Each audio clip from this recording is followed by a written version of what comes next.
やっほーほーい、せいがくんです。皆さん Vroid 作ってますか？Vroid スタジオを使ってて、アバターに対してテクスチャーをまっすぐ貼りたい時ってありますよね。例えばこういうプリントパーカー的なやつ。で、このくらいの歪み具合だったらいいんですけど、例えばね、こんな感じで、体型とか型紙の問題で、普通にプリント模様を貼っただけではうまいこといかなくて歪んじゃう時あると思います。こんな感じでね。で、こういう時にどうするか、いろいろな方法があるんですけど、今回はブレンダーを使ってみたいと思います。ブレンダーには転写機能ってやつがあって、これを使うとスタンプみたいな感じで直接アバターに画像をペッタンできるんです。結局ブレンダーなの？私ばっちゃんの遺言でブレンダーだけは触らないことにしてるんだよね。みたいな人ももしかしているかもしれないけど、そんな難しくないし、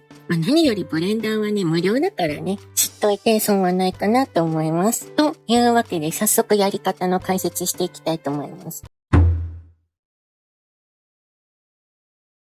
まずさっきの Vroid をあらかじめ VRM 出力しといてください。この時、まだプリント模様はいらないので非表示で大丈夫です。設定は特に変えなくて大丈夫なので、このままエクスポートしてあげます。よいしょ。そしたら今度はブレンダーを立ち上げてください。ね、親の顔よりよく見たキューブが配置されてますけど、これがブレンダーですね。ブレンダーに VRM 用のアドオンが入ってない人はこのタイミングで入れておきましょうか。もう入ってるよって方は次の手順に進んで大丈夫です。アドオンの追加方法をお教えしますね。概要欄にリンクを貼っておくので、そこからね、VRM のブレンダー用のアドオンを落としてきてください。そしたらメニューの、エディットのプレファランス、プレなんちゃらを開いてもろて、これあれですね。僕はたまたま英語のままやってますけど、日本語でも同じ位置にあるので、エディット、編集かな、日本語だと。で、プレファレンス、設定とかになってるのかなを選んでもらって、で、アドオンを選択してもらって、で、インストールを押して、さっきダウンロードした ZIP を選択してあげてください。で、そうすると、画面上に、インポートエクスポート VRM フォーマットっていうやつが表示されると思うので、こやつにチェックを入れてあげてください。僕はね、もうね、導入しておるので、ここに表示されてるんですけど、ここにチェックを入れてね。はい。そしたら、これでブレンダーに VRM が読み込めるようになりました。アドオンの導入ができたら、いよいよ VRM をインポートしていきます。デフォルトで置いてあるキューブはいらないので、左クリック、キーボードのデリートキーがあると思うので、こういうやつを押して消してあげましょう。メニューのファイルのインポート。ここに VRM っていうのが追加されてると思うので、これを選んであげて、先ほど出力した VRM をインポートしてあげます。ちょっとお時間かかる場合もあるので、ゆっくり待ちましょうね。まだかな学研のおじさんもまだかな表示されましたね。表示されたら、上のタブからテクスチャペイントタブに移動します。こんな感じでね、2画面で表示されると思います。これがテクスチャペイントタブです。今回触るのはほとんど右画面になるので、左画面の方はね、そんな気にしなくても大丈夫です。ちょっとだけ触るんだけどね。で、このまま作業してもいいんですけど、右画面の右上の丸がいっぱい並んでるところがあるんだけど、これの右から2番目を選択してもらって、マテリアルプレビューモードにしておきましょう。こうするとね、色の発色が良くなるので、綺麗でしょ？で、ここの左上が多分デフォルトでオブジェクトモードになってると思うんですけど、なってなかったらね、オブジェクトモードにしといてください。オブジェクトモードになってるのを確認してから、パーカーのところを選択します。オレンジ色でこう選択されたら成功です。そしたら多分テクスチャペイントモードが選べるようになっているので、これを選んであげます。ちょっとね、左側の画面の方にいろいろごちゃごちゃ出たと思う。これが出てれば成功です。で、左画面のこのテクスチャ一覧を開いてあげて、今回いじるパーカーを探しましょうか。これ重ね着をしてるとか、何の服を着てるかによって、テクスチャの連番がずれるので、必ずこの番号だよっていうのは言えないんですけど、色味なんかを参考にしてここから探してください。今回はピンクのパーカーなので分かりやすいですね。これだと思います。うまく出たね。はい。で、これで下準備は完了でございます。で、ここから具体的にプリント模様をね、アバターにペタペタしていくんですけど、ではそしたら右側のメニューがいろいろあるんですけど、メニューの一番上、スパナマークが書いてあると思います。ドライバーとスパナマーク。これツールタブって言うんですけど、ツールタブを選んでもろて、で、中ほどにあるテクスチャを開いてください。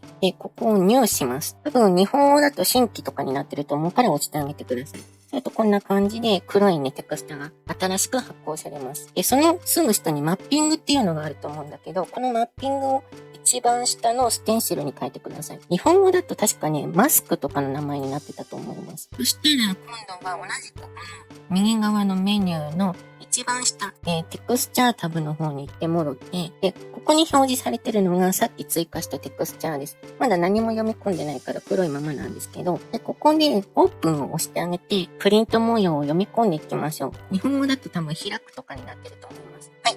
それとこんな感じに画面にプリント模様が表示されたと思います。これがブレンダーのペタペタモードですね。では早速ここから実際にペッタンしてみましょう。シフトを押しながら右クリックで拡大縮小ができます。で、右クリックしながら移動で移動させることができます。まずはペンキーの1を押して正面を向いてもらいましょう。で、そしたらねじり寄っていき、このホイールを押しながら移動でこんな感じで角度が変わります。で、スクロールで拡大縮小。で、シフトを押しながら、ホイールを押しながら移動で、こうやってそのまま移動できます。今回は1番を押して正面向いてもらって、シフトとホイールを押しながら、こう良きようなところに、合わせていきます。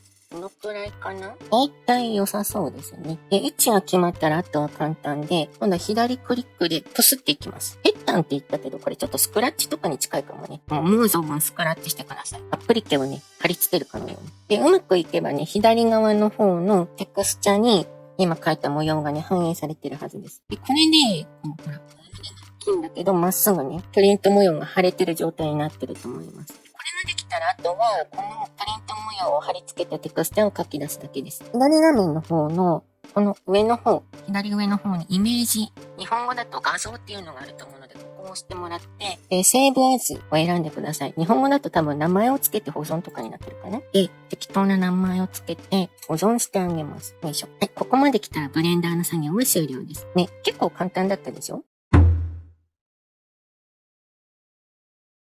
じゃあ最後にもう一度 Vroid 側に戻って、今作ったね、テクスチャーを実際に読み込んでみましょう。レイヤーを増やして、インポート。はい。すると、ね、結構胸が大きい感じのお姿なんですけど、綺麗にプリント模様が、ペッタンされてるのがわかると思いますね。こっちのテクスチャー側を見ると、このモデルの凹凸にぴったりフィットするように変形して貼り付けられてるのがわかると思います。ね、こんな感じね。変形されて貼り付けられてるでしょ？これがブレンダーのペッタン機能です。本当にそういう名前なわけじゃないけど、ペッタン機能と言って差し支えないでしょう。試しに最初そのまま貼り付けた方のテクスチャーと比べてみましょうか。はい。これがそのまま貼り付けただけのテクスチャーの方です。テクスチャー画面の方ではまっすぐになってるけど、ね、モデルさんが結構お胸が大きい感じのフォルムなので、ちょっとね、変形されてしまっておりますね。で、これをブレンダーのペッタン機能を使って最適化すると、こんな感じにまっすぐ貼り付けられる感じになります。これね、ワンピースの型紙とかにもすごい使えると思うので、なかなかまっすぐにならないんだよなっていう時は使ってみてください。これを使えばいろんな模様が綺麗に貼れるようになると思います。よくツイッターとかで、まるで 2D の立ち絵そのままみたいなスムスム Vroid モデルを作ってらっしゃる猛者の方たちがいらっしゃると思うんですけど、このブレンダーでペッタンするやり方をマスターすれば、そんなスムスム Vroid モデルに一歩近づけちゃうと思います。ぜひぜひ活用してみてくださいね。よかったらチャンネル登録とかしてください。よろしくお願いします。せいがくんでした。バイバイ。